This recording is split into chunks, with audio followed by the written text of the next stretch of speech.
This is the Pooja and Gurdeep podcast. From 98.1 CHFI Studios in Toronto, Canada. Hey Toronto, this is Ed Sheeran. This is Kelly Clarkson. Hi, this is Bryan Adams. This is Adele. This is Madonna. It's Michael Bublé, and you're listening to the Pooja and Gurdeep Show. It's fun. They're amazing. Like 1 out of every 9 Americans, I'm left-handed. And let me tell you, it ain't all peaches and cream. Your writing gets smeared. Lord help you if you want to drive a standard transmission. Amen to that. Well, sir, I'm opening up a one-stop store for southpaws. Everything from left-handed apple peelers to left-handed zithers. Gotta call it the Leftorium. Yes, today is Left-Handers Day. We are celebrating all of our left-hander friends, and that includes me. I know. Can I tell you something weird?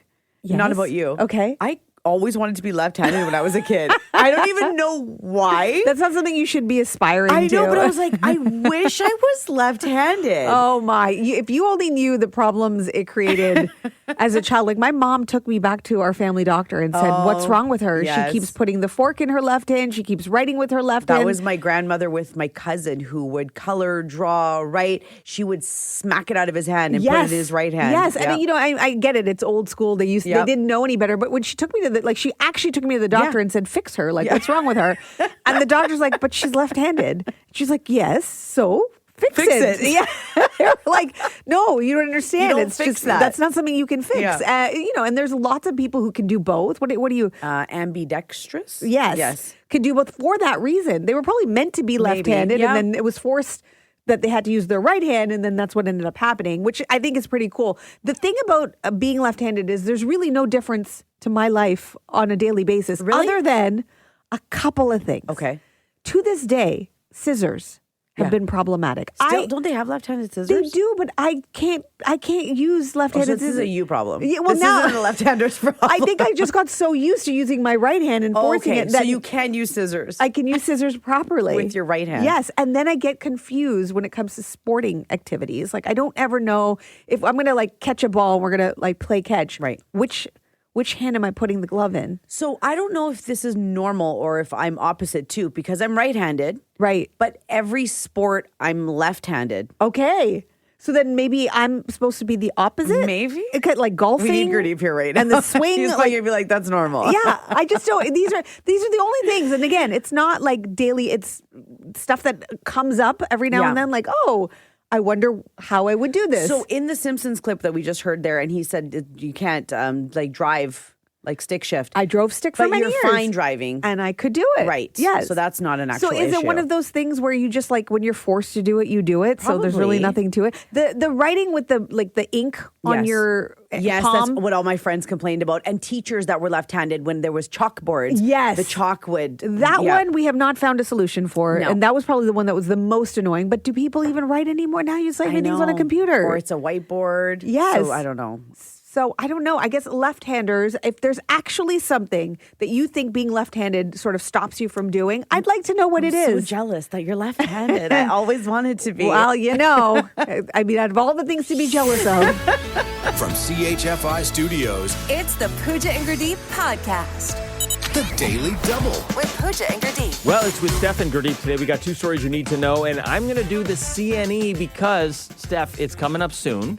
I know. It's always mixed feelings because we love the CNE, but it's always the precursor to the end of the summer, right? Yeah, exactly. It's a little bit later this year, August 21st to September 7th. Yes, because school even starts later this year. Labor Day's late, 1.4 million visitors expected in that time. So I'm just going to highlight, there's so many attractions. I'm not going to go through all of them, but the 3 biggest headline attractions, a space experience, 80-foot high dives, and the Snowbirds' final CNE appearance before they're taking a multi-year break. So if you're a space nerd, there's a new space experience, there's astronaut exhibits, interactive activities, and a 20-foot illuminated moon with aerial acrobatics they're doing every hour. Cool. Okay, this one stuck out to me. This is crazy. There's something called a Big Dip high dive show. Steph, I think you'll like this. Daredevils will dive from platforms up to 80 feet in the air to a 40,000-gallon pool at the Princess Gates. And then at night, Steph, the dives are going to include performers engulfed in flames. Oh, so at night, they're going to dive, just set them on fire. Yes. Yes, you I love fire. fire. There you go. We touched on some of the concerts already a couple weeks ago. Shaggy, Lupe Fiasco, Finger 11, Biff Naked, The Trues, It Glass is a Tiger, huge Brand lineup. 3000. Huge lineup this year. The 77th Canadian International Air Show, September 5th to 7th, before that takes a break. Something for Fishtopher. Classic Championship Wrestling returns. He loves his wrestling. Something for you and I, Super Dogs return. I love the Super Dogs. There's also a cat show. Oh, There's a what? cat show What are for the cat cats people. doing? I don't know, man. Just like being jerks. I'm not sure what they're doing. Flicking balls of yarn? Yeah, seriously. Advanced tickets are on sale right now, up to 35% off until August 20th. Get your tickets for the CNE. Let's go to the EXO, baby. It's going to be so much fun. What do you got? Okay, if your house feels a little bit chaotic, it might not actually be your house. It might be the 8 things that you have in your house. 8? There's okay. 8 specific things that could be causing chaos. And I guess it's just visually causing the chaos too for you. Tell me. Okay, so tell me if you have these things in your house and remove them immediately. Okay. Okay. At once? At once. A mirror facing your bed. Oh, well, get down like that, eh? No, I do not have a mirror facing my bed. Okay, because it Mirrors just... on the ceiling? That's No, not on here, but no. I'm sure it's the same thing. You're not supposed to have mirrors that are reflecting because then it can take away your energy. Don't all mirrors reflect? Yes, but not while you're trying to sleep. Okay, got you. Okay. Number 2. Oh, this is going to be a long list. Uh-oh. A visible garbage bin. A visible garbage bin? Garbage bin. No. You have it hidden? Yeah, under Okay. the sink, tucked away. Because it says it's just a reminder that there's a chore waiting for you to be done. What if it's a nice garbage, though? Nah, it says hide it, close it. Just Okay. get it out of your vision. Okay. Okay, number 3 is work papers in your bedroom. Not in my bedroom, but in my living room. No, so the only place is in your bedroom because you're telling your brain, and when you go to bed, you're supposed to be relaxing. You're not supposed to be looking at those papers and being like, oh, I got work to do. What if you have work papers and a mirror, and the mirror's reflecting your work papers on your bed? You need to redo your whole Okay, house. yep. Okay. Number 4 is old calendars. Do you have any old calendars have any sitting out? calendars, Because you old know or how some current. people like the picture that was on the calendar on your wall? Do people still hang calendars? Yeah, my son has a car calendar. He's an old school. He gets it from my mechanic, and then every month there's a new sports car on it. Oh, okay, that's fun. But they say if you have any old ones, just because you like the picture, take it down. Just keep the picture. Get rid of the calendar. Stuck in the past, it says. Number 5 is a chair that is covered in clothes. I had this as a kid. You have that had chair it in as the a kid. corner, and it's full of clothes. Then sometimes the chair tips over because there's so many clothes hanging on the back of it. It's not a Yeah. wardrobe with legs. Get rid of that and put your clothes away or People, wash them. People do that on their treadmills and Peloton too. Yes, Yeah. that's true. Okay, number 6 is furniture that's blocking any walkways. It's No. not an open space. No. You're constantly bumping Bad into feng something. shui. Yes, exactly. So make sure that you clear space. That means you have too much furniture in your space if it's blocking your Makes walkways. sense. Number 7 is dusty fake flowers. People still have fake flowers in their house? Nope. I mean, some people do. I don't. I don't either. No, if I do want flowers, it So says only if they're dusty, it's a problem. well, because the dust, first of all, is causing problems, right? If you have fake flowers in there, you're not sitting there dusting them all the time. They just sit there in the vase, wherever you have them. My fake flowers don't get dust because I water them. Okay. You know what? This sorry. is not how this is supposed to be going. Sorry. And, okay, the final thing, let's get this over with, is broken things that you're never going to fix. You know, you're like, I'll fix it later. I'm just going to put it in the corner. Do you have any of those? That's very Marie Kondo. No, if it's not bringing joy, just get rid of it. I don't currently, but Exactly. I have been guilty of that. So this is basically, after this super long list that you gave me a headache with now, Yep. if there's clutter, it's causing you stress. Therefore, Gurdeep, please leave the room. Yeah, you're like, also get rid of your Gurdeeps as well. That's number 9. The Pooja and Gurdeep podcast. From 98.1 CHFI. Do you remember your dreams? I think for most of us, no. Every now and then you have one of those dreams, whether it's a nightmare or something that just sticks. Yeah. But have you ever had a dream that just felt so real? Like you thought, and I think what it is that you're coming out of the dream. Yeah. Like you're about to Yes. wake up. So you are actually up. You're not still fully in it. You think that you are, in the dream, but you're not. You're actually awake. Yes. So I think maybe that I've would- had a lot of those dreams. a lot of those, Yeah, right? It's really annoying. And I usually don't remember anything specific, but the one I had this morning was interesting. It felt so real. And it's, there's always like blurry, fuzzy parts to Yes, it. So and they make no sense. They make no sense. So I don't have all the details, but I was getting out of a car. Okay. And somebody was driving the car. And I guess. Is it Billy Ocean? Did he tell you to get out of my dreams and into my car? No. Okay. But if there was a soundtrack, that would be it. So I'm getting out of the car. There's somebody in the car. And I guess I forgot something. So they swung the door open. Okay. And it hit me. Oh. But it was so real that as I was in my bed, I jumped as if the door hit me. And it was the weirdest thing because I jumped and then my eyes opened and I was like, what? It felt so real Yes. that my body actually moved from the bed, Right. from the car door. Maybe it was your body trying to tell you to get up. Maybe. Because when you got up, you opened your eyes and you were just there in bed. Yeah, and I was like, ow. But then I was like, I'm in bed. Why did I just get hit by the... Was Paul in bed with you? He was. He was probably like, what happened to her? Did he kick you maybe by accident? I mean, it's possible. Sometimes that could be the reason. But those are, to me, the dreams that I'm just like, okay, what is the actual science behind what's going on in that moment? Is it because you're in and out of sleep and you're not fully awake? And maybe your body knows that you're supposed, like, was it around the time when you're supposed to actually wake up? So maybe that's what it is. It's your body kind of like already knowing it's gonna wake up, and then it has this weird dream that wakes you up. Maybe my brain's like, girl, don't you hit that snooze button again. Let me hit you in the butt with the fake car door. And maybe to it was get you up. Paul kicking you in the middle of the night. It could have been. If you've ever had a dream like that where it physically like there was a physical result of the dream, I want to hear from you. From CHFI Studios, It's the Pooja and Gurdeep podcast. Go put your records on. Tell me your favorite song. You go ahead, let your head down. Oh, yeah. It is Vinyl Record Day. And, really, this is the thing that is going to unite all of the generations. Yeah. It is quite interesting that Gen X, Gen Z, millennials, boomers, we all love vinyl. We all have an appreciation for vinyl. I'm so happy that it came back, because when I was younger, everything was vinyl. And then we had cassettes, we had DVDs, CDs, all that sort of stuff. But as a kid, I loved listening to records. And I thought, these are going to be gone one day. Yeah. And I'm so glad they're not. Did you hang on to your collection from a kid? I have some. I think they're back home. I'm not sure, because I've bought a couple in the last 10 years. I have like a Lady Gaga one, an Ed Sheeran one. And I think I have a Bruno Mars one. But and they're so expensive now. Yes, they're so expensive. But I'm pretty sure they should be at my mom's house back home. Oh, that's nice. Yeah, I have my collection still, and I don't know if my kids are going to have an appreciation for it. I hope they do. Yeah. But there was that one record for many of us that you just played over and over again. It has scratches on it. Yep. It would skip. It would do all of the things, but because you just kept playing it so many times. That was my Barbie aerobics one. Oh, is that the one? No, that's not the one. But I had a Barbie aerobics one that I would always play because it was so fun to listen to. Yes.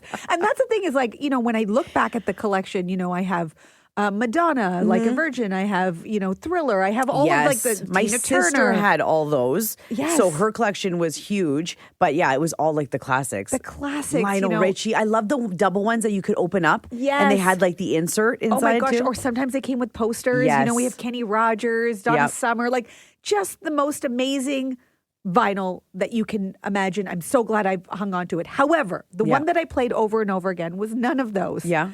It was Mini Pop's 80s. And I can't even tell you how much I loved hearing little kids sing covers of songs. I'm not sure why. Okay. Mine is similar, Really? but it wasn't Mini Pops. It was the Chipmunks and the Chipettes.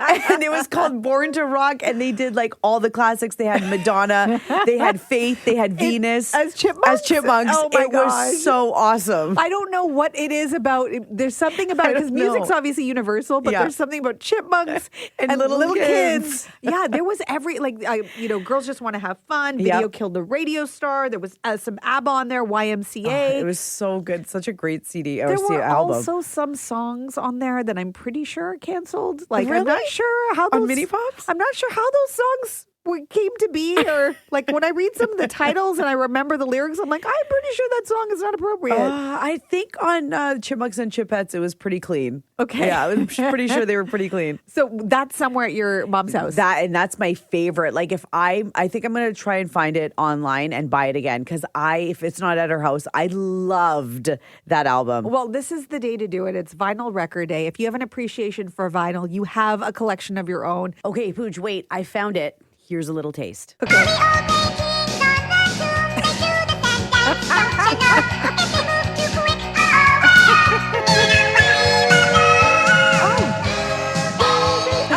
Aren't they adorable?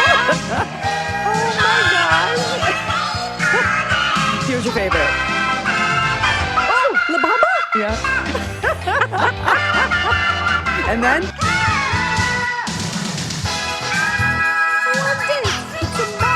Oh my gosh. So so adorable. Well, did you feel the need to do what I just did, like go really high pitched when you're singing? Always. This is why I think this was the start of me ruining songs. Wow. Yeah. Yes. I'm not going to lie. Part of me wants to buy it too. Okay, if I buy it, you can borrow it. Okay, thanks. The Pooja and Gurdeep podcast.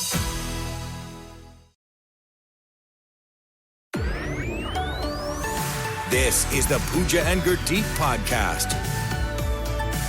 So there's an accessory that women are sporting, and we're walking around with this accessory, and we have no idea that while we're walking around with this accessory and wearing it a certain way, that men find it super attractive. Is it headbands? That's the first thought that comes to your mind. I'm trying to think of something that's probably really strange and awkward that we don't think is attractive that they might. Okay, so it's sunglasses. I'll tell you what the accessory is. It's sunglasses, but it's what we're doing with the sunglasses. What? That Wearing is- them? Go figure, over our eyes. No, it's not the way we would normally wear them. Okay. And this all went viral after someone actually took to the internet and they asked the question, what's the female equivalent of a guy wearing a hat backwards, which I guess is attractive to some women, right? Okay. I mean, according to Gurdeep, it's attractive to all women, and that's why he does it. But they said, what's the equivalent? And so people started filling up the comments with all the things that are attractive about women, what the equivalent is. And they said the equivalent was when your sunglasses are on your forehead. Or like on your head. You know, when you wear it as a headband. Basically. You got it. Oh my God. Yes. So when you're just like you push your sunglasses up into your hair. Always in my hair. Yes. Because unless I'm driving or I'm on a beach, then I'm wearing them. Otherwise, I always have them on my head because where else do you store them? Sometimes like storage. I forget they're on my head, right? I mean, there's a lot of people listening right now going, you know how many times I've forgotten that I had it? Or we just sometimes use it to keep our hair out of our face. According to the people who are filling up the comments, the men who are saying this, they're saying it has to be something that you're unconscious about. It's like you're not doing it to look good. It's that it's kind of disheveled. Like your hair is kind of like messy and it's this whole look, which I'm shocked by. I don't think I'm going to be able to put my sunglasses on my head and not think about this now. Why did you have to bring this up? Because now I'm like, they're always there. Because what if I don't want to look attractive in that moment? Yeah. You know, what if I'm at the grocery store, at the gas station? I'm like, stop looking at me that way. They're not looking at you. They're looking at your sunglasses. Yeah, and the way my hair falls over the sunglasses. Wow, that's so bizarre. Is that something you ever thought about? No, never. Because again, I use it as a headband. And then look, I also want to say, it's not like women are walking around trying to like look attractive to men or trying to do this. I'm not saying you should. It I'm is just saying, storage. Like that's where we store them when we're walking. But guys do it too. Guys wear them on their head too. And do you think it's attractive on a male? I don't even pay attention to that. Will you now? Maybe. Like, wow, you just got 10 times better looking. And look, I've never looked at a hat backwards that way. No. I've always just thought, oh, you're wearing your hat backwards. There That's is a interesting. thing with men wearing like a baseball cap or like a cowboy hat. They look very attractive and then they take it off and you're like, put it back on. Cowboy hats, Steph, I had no idea. Well, it's not just me. It's a thing. Guys look totally different in hats. Yes, this is true. And as soon as they take their hat off, it could make or break it. Do you feel that way about cowboy boots? No. As soon as they take those boots off, no, yeah, that's 20% less attractive. But sunglasses. Yes. Okay. So, I mean, if there's men who are listening right now who agree with this, text us at 981-981. I'm not saying it. It went viral. This is what the comments filled up with. Women who prop their sunglasses up on their head. What about like your reading glasses? Also just as hot. Oh, is it? Okay. I actually don't know, but I'm assuming so. Text us at 981-981 if you agree. Thank you for your text. We're asking you if you think, if you're a man and you find this attractive, when women put their sunglasses on their forehead or on the top of their head, holding their hair back and it kind of looks a little messy. It's like a headband. Is that attractive? And Tyler writing us to say, I prefer messy bun and a claw clip. Ooh, okay. The messy bun. Very librarian. Yes, because it just feels like you're not trying and you're still so attractive. Yeah. Wendy writing us to say, regarding the sunglasses, hey, my eyes are down here. Oh, wow. That's good. Thank you for the text. From CHFI Studios, It's the Pooja and Gurdeep podcast the Daily Double. with Pooja and Gurdeep. So we got two stories we need to you know, Gurdeep is off on vacation. He will be back next week. What do you have, Steph? Okay, so remember when he said he was done after this album and his tour, and then apparently he changed his mind because, well, just hold on. Back in January of 2025, he said he felt like he had basically mastered his character. He was ready to move on from the name. His album, Hurry Up Tomorrow, was supposed to be the final chapter. This was the third and the final part of After Hours and Dawn FM. Oh. During the first show in Stockholm, he made it pretty clear. The Weeknd is not going anywhere. Okay. He's going to stay the weekend. He said he tasted retirement a little bit. He said he didn't like the way that it feels. No. He's not going to disappear. I know, I get it. You've been playing this like character, I guess. For us, it was never a character, but for him, it was. It's like his stage name or whatever it was. And so he's probably going to try and just like break out of that and then be himself. But I think he realized, hold on, I actually kind of like this. Yeah. So good news. Weeknd's not going anywhere. Abel might be closing that chapter, but the Weeknd, he's here to stay. Okay, we will take it. I whenever I hear like when Eminem said he was retiring, Yeah. I was like, what? You just started your career. What are you talking We about? can't start calling you Abel now. You're the Weeknd. You'll Yes. always be the Weeknd. Yes, I think retirement sounds like a good Yeah. idea until you try it. Exactly. I mean, we have a lot of retired people who are listening going, no, it's great. Okay, so What do you got? this is big. Love is Blind is finally coming to Canada. And if you are familiar with the franchise, you know it's literally every country in the world, Yes. except for ours, until now. I heard this a couple years ago and it never happened. So I'm so glad it's actually happening. Insight Productions just announced the Canadian edition coming to Netflix, and they are casting for it right now. Is that where Gurdeep is? Well, is that why he's off? I mean, it's quite an application process, so it's possible. Now, if you're living under a rock and you have no idea what Love is Blind is, basically it's, you know, singles who are getting to know each other in a pod. They don't get to see each other. Yes. They basically fall in love in the pods. They so propose again without seeing the other person, and then there's the big reveal. Yeah. They sort of go on kind of like a honeymoon type of thing. Then they live together. They have to get married within like 30 days after they meet, right? Yes, it all happens within a month. And at the very end, the end of the show, the finale is whether or not they say yes or no at the altar. And it's a lot of drama. It's my favorite. It's my only reality TV show that I watch. I love it. It's so good. And I will say that in a lot of the seasons, there's always one marriage that goes on and they continue to be married. There's even been some Love is Blind babies. Yes. Except for Denver. Denver didn't have a single person say No, yes. that was a bizarre season. That was bizarre. But it's our turn. And I got to say, I'm so excited. But part of me is excited because I want to sign Gurdeep up. Maybe he's there right now. Do you think that that's allowed? Am I allowed to sign him up without his permission? Try it. See what happens. Like I don't see him going for it. I don't see him being okay with the whole world watching him on Netflix fall in love. I think for him, like the pod part would be so good. I think so too, because I think, you know, he's got such a great personality. Yeah. So of course they're all going to fall in love with him. Yeah. But then for him to just fall in love with somebody based on the values and, you know, and sight unseen, Pooja. Yes, the humor, like all of the things that bring two people together, I think it could be so good. Me too. Okay, so if you want to apply, you can fill out the, exactly. There's an application online. The only criteria, you have to be 19 years of age or older. And single. Don't be like some people that went on and weren't single. Oh, and they were talking to someone literally days not before okay. they got cast. You have to be a Canadian citizen or a permanent resident of Canada since January 1st of 2027. And the application goes through everything: hair color, eye color, your highest level of education, your occupation, your social media handles, what it looks like at your job. Like, you would have to reveal all of this. So many questions. You get the idea. You also have to submit a short video. We could do that for Gurdeep. Let's do this. I'm just saying. I think we should. Okay. Maybe anyone. If you don't, I will. Right. We'll try to convince him. And maybe anyone who's listening, if you think he'd be good for it, you could also try to convince him by sending him the link to the application online. Good luck. The Pooja and Gurdeep podcast. From 98.1 CHFI. Big congratulations to Fishtopher, who welcomed his nephew Miles into the world. Oh, yay. It's been a couple months. Miles is 2 months old now. 2 months, yes. 2 months. I just go back to that time when my babies were that age. I miss babies. I miss babies. I miss wanna go holding hug babies. Yeah. I just like, I see a baby and I immediately were like, I just want to go to the baby. Yes, I know. And it's not okay because some people are like, what are you doing? yeah, I want to hold your baby. You are a complete stranger. Leave my baby alone. Fishtopher, you are having trouble with this one part of welcoming Miles into the world. And what is that? That one part is holding Miles, holding the baby. Why?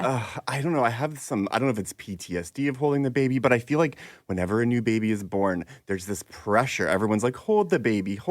And then after, lots of convincing, I hold the baby. And then it's, hold your arm this way. Make sure your wrist is on a 90 degree. Support the neck. And then I'm stuck in this weird position holding the baby, and it just doesn't feel right.